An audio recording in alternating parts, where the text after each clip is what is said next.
Hello, I'm Roger Bisbee from Skill Builder. Now, I've been using PEX and polybutylene pipe ever since it was made almost, but I've never seen how it's made. So I've come along to the Pipelife factory in Cork in Ireland to have a look at the whole production and testing process. Something I've never seen, and I bet you haven't either.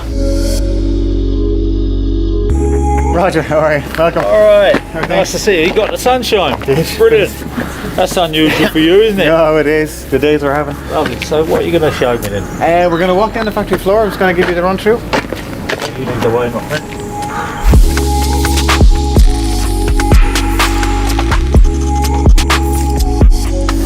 The material will come in from the outside, the silo as we saw, and from here then it gets distributed to individual lines.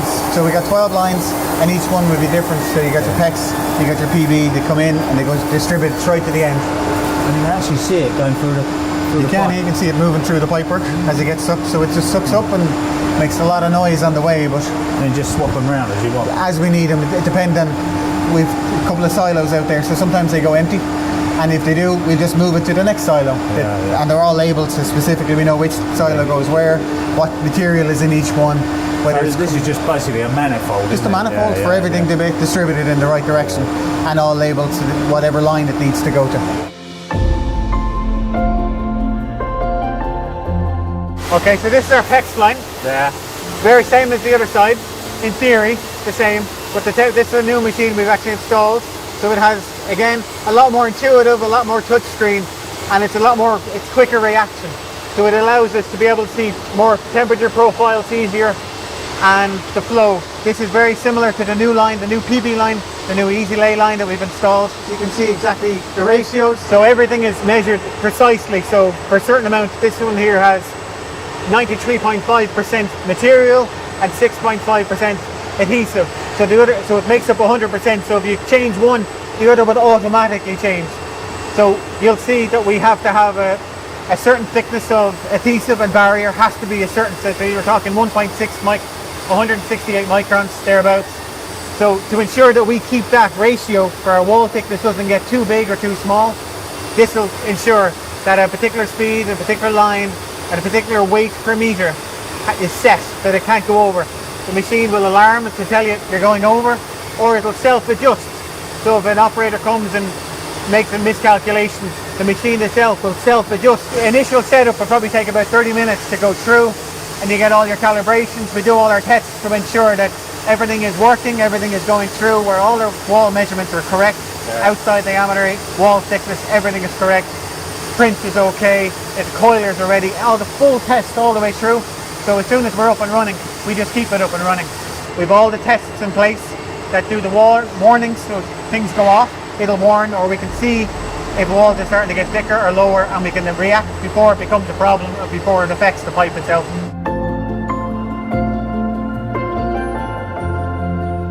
So this is a setting screen, basically tells the extruder what temperatures to go to, how much material, kilograms per meter we want to use.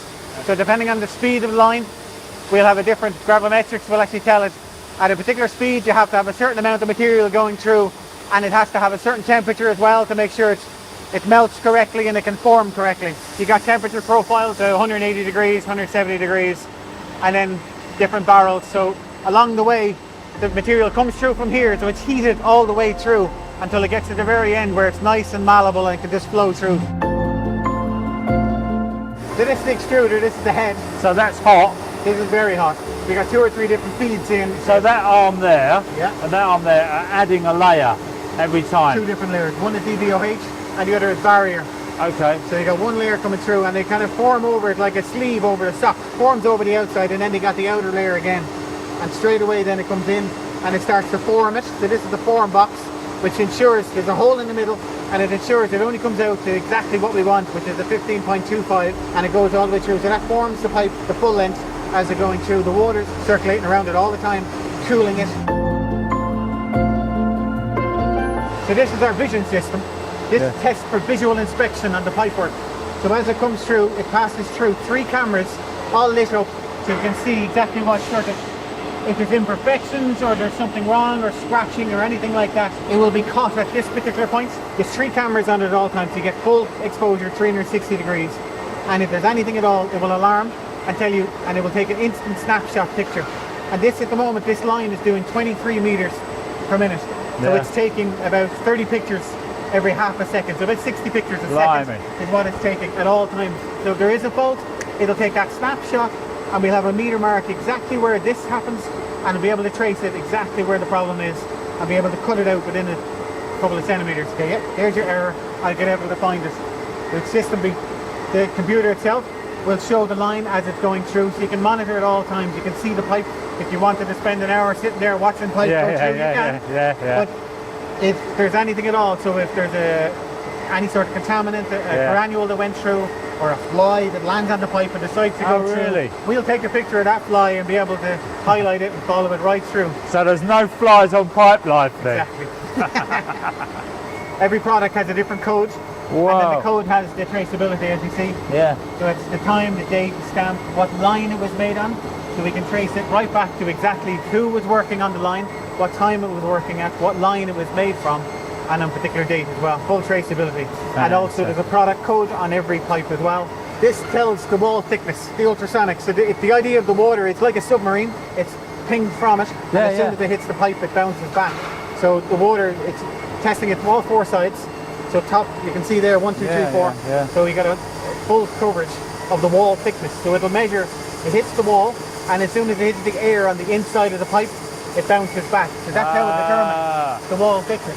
So we got 1.66, so you got 0.01 of a millimeter measurement in it, which is very good. So we can see our levels. We got a tolerance, max and minimum, and we have to comply depending on the product.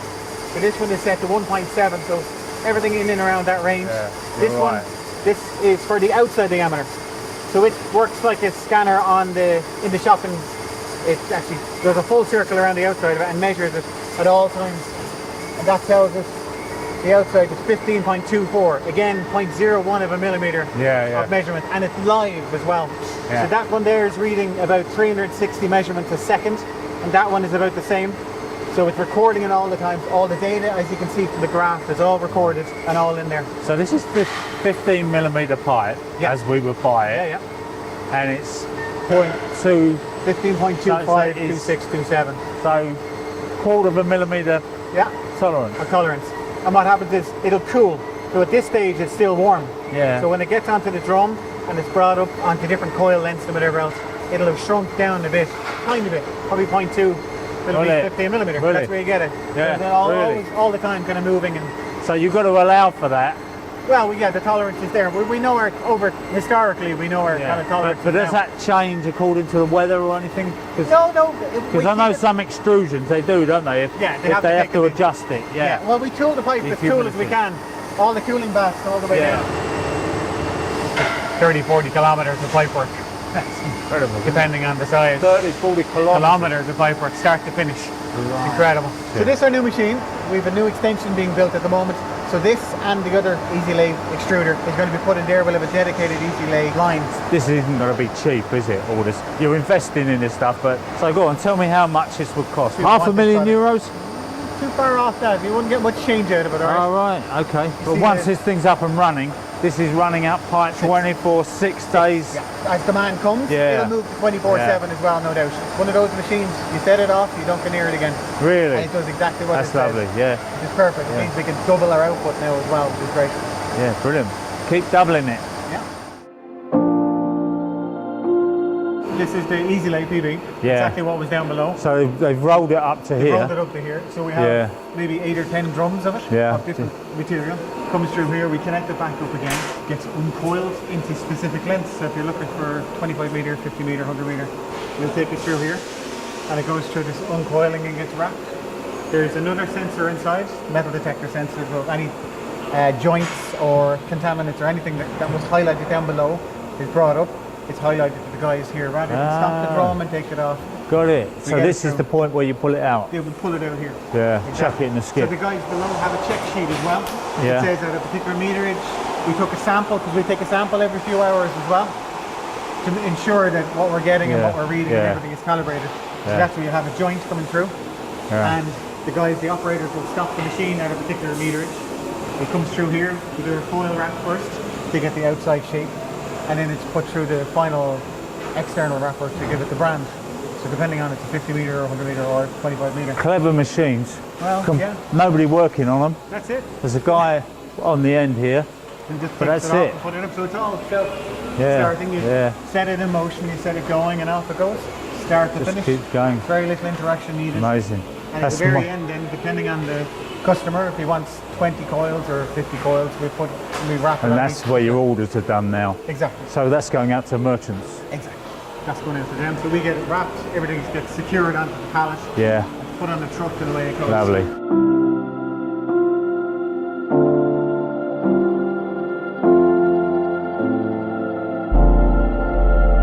This is all very impressive, but I've used all the other major brands. Can you tell me, hand on heart, is yours as good as theirs? Yeah. Ours complies to the same standards that everyone else does, BS 7291.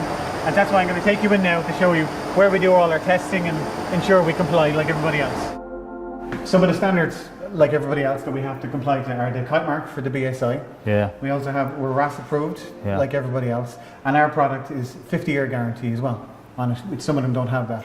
To that So level. what kind of testing, in order to get these standards, achieve these standards, what kind of testing do you have to carry out on the We carry pipe? out various different ones. We do a compression test, pressure testings, and elongation testing, all of which we have to do in order to comply to BS 7291. Right, so you have to crush it, stretch it out, all Stretch that it, kind of yeah, thing. and there's a standard we have to stretch it to make sure Yeah. that the pipe will withstand the same sort of pressure, heat and everything So else. what you're telling me is your pipe is as good as all those other major brands And that I've mentioned that I've used, you Yep. know, and, you know, they're all Yeah. out there, everybody knows who they are. And we test to the exact same standards that they do. So our pipe is exactly the same as theirs. Their fittings are the same as ours. Our pipe will fit in with their pipe as well. Right, so we can use all those fittings on your pipe, On our obviously, pipe as which well. is sometimes I see plumbers that don't understand that you can swap Yeah. fittings around Well, on if they have a pipes. van Oh. full of fittings and everything Yeah, else, our absolutely. pipe will work with it just like everybody else. Yeah. Right, so I've got this now. You're telling me that it's as good.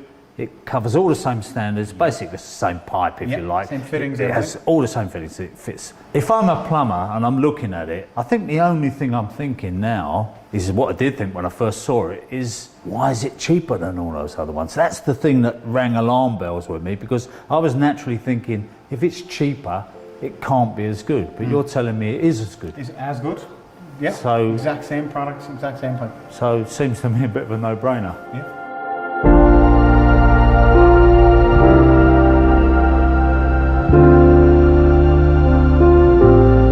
So there you are, I've completed my trip around the Pipelife factory and I've learnt quite a lot. After using pipes all those years, half that stuff I didn't even know. The other thing I didn't know is there were so many colours of pipe. I mean, what's red pipe all about, for goodness sake? Well, apparently it's the conduit when they're wiring up the wind farms, that's what they use. So that's a growth industry. And there's so many colours, such variety in pipes, that it makes me think I've led a little bit of a sheltered life, just grubbing around under the floorboards with grey and white pipe, when there's a whole world out there waiting for me to discover it. I'm Roger Pisby. Thanks very much for watching and come back soon.